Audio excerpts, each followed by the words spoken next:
იყო და არა იყო რა.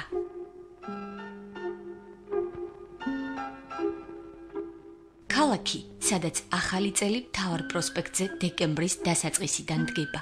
ქალაქი, სადაც ფეხით მოსიარულეებს ავტომანქანათა რაოდენობა სჭარბობს.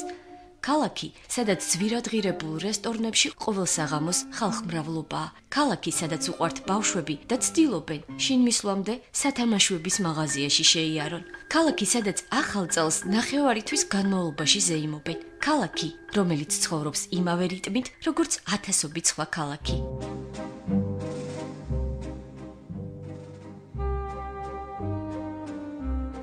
ყველაფერი კი ზუსტად ისე დაიწყო, როგორც ზღაპრებში ხდება. ანუ მოულოდნელობით.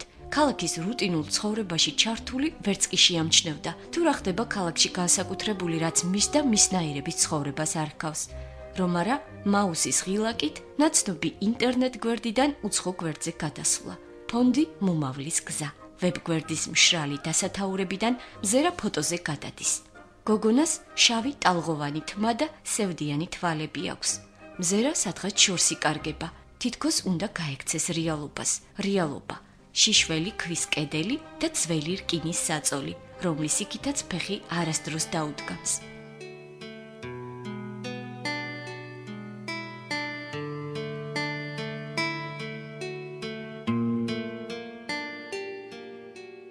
გოგონას ინგა ჰქვია.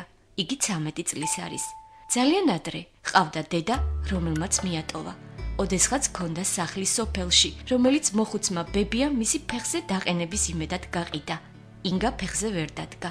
დიაგნოზი, რომელიც მას დაუსვეს, მხოლოდ ერთ პირობას იძლევა: 6000 ლარი და გოგონა ფეხზე დადგება. დიაგნოზი დამაიმედებელია, რეალობა კი უცნაურზე უცნაურად მკაცრი. უსახკარობა. ქალაქის განაპირას, ოდესღაც მიტოვებული შენობის ნანგრევებში ამყვანილი 4 კედელი და ძველი რკინის საწოლი. შენ რა გინდა?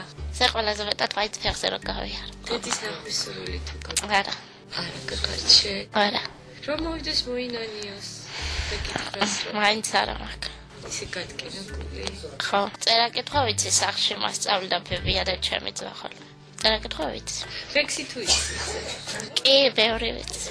გოგონა ლამაზი თმებით და სევდიანი თვალებით საწოლზე მოკალათებულა და ვინ იცის, რას ფიქრობს და რაზე ოცნებობს. დედა ისევე გაქრა მისი ცხოვრებიდან, როგორც სახლის გაყიდვით მიღებული კაპიკები. დარჩა ცხოვრებაზე ხელჩაქნეული მამა, დარდისგან დაბრმავებული ბებია და მასზე 3 წლით უფროსი ძმა, რომელსაც ისე მიენდო, როგორც ერთადერთ საყრდენს მის ცხოვრებაში. ჩვენი საშობაო ზღაპრის მეორე მთავარი გმირი მურმანია. 15 წლის ბიჭი ცხოვრებას დაღვინებული კაცის პოზიციიდან უყურებს, თუმცა მაინც ჯერა ზღაპრების. ტკივილმა და გაჭირვებამ შრომის ფასი ასწავლა, 4 წლიანმა განათლებამ დაუტოვა სურვილი, დაეუფლოს რაღაც პროფესიას, რომ საყვარელმა დაიკომ, უფრო საიმედოდ და დაცულად იგრძნოს თავი. 700 ხდებით 600. შენ უწესით სკოლაში რომ კლასში უნდა იყო? ანუ მე-1000 თვარს. მონი წელი რაც ერთად იხარ. 4 კლასი დავდივით. მიზეზი? მიზეზი რა, უფრო ბავშვის სულისა. რომელი ბავშვი მოდი დააკოპე? ინგა სულისა. შენი დის ჩემი დის სულისა. დედა არ გახსოვს. არც არანაირი ცნობა მისგან არ მიგიღია. არ მიღია ცნობა. სად არის, რას არ ვიცი, საერთოდ არ ვიცი. სურვილი თუ გაქვს რომ მოძებნა? ნამდვილად არ მაქვს. არ გახსოვს. არა. შენი მთავარი სურვილი რა არის? რავი, ჩემი სავალი სურვილი ერთადერთი ესაა, რომ ჩანაფერზე გაიაროს. 15 წლის მურმანი სულ მალე 16-ის გახდება. საშობაო ზღაპარი სწორედ მასზე და მის დაიკოზია. ისინი ძალიან გვანან ზღაპრის გმირებს, რომლებმაც ზუსტად იციან, რომ ბოლოს და ბოლოს სიკეთე მაინც ძლევს ბოროტს.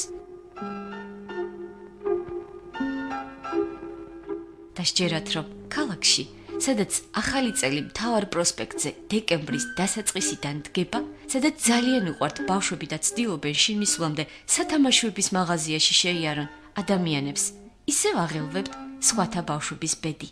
დავით კინწურაშვილი სწორედ ერთ-ერთი მათგანია.